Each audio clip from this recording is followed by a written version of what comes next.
நான் எங்கள் அம்மா செத்து 3வது நாள் அப்படியா? உண்மையிலே? மொட்டை அடிச்சிருப்பேன். ஆமா. நான் காசு கொடுத்து வாங்கினதுடா கலர்.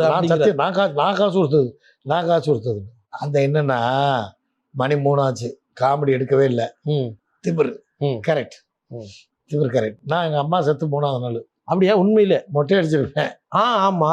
அந்த காட்சியில மொட்டை அடிச்சதுக்கு காரணம் வந்து உங்களுடைய நாங்கள் தான் டெவலப் பண்ணாங்க.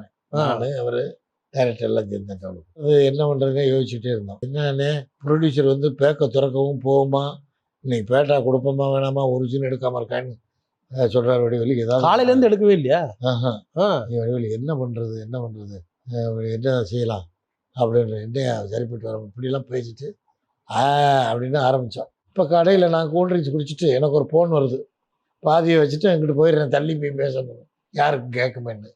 நீ வர்ற, நீ வந்து என்ன பண்ணுற, ஒரு கூல்ட்ரிங்க்ஸ் கேட்ட, அதே கலர் உள்ள கூல்ட்ரிங்க்ஸ் எடுத்து கொடுத்தான்.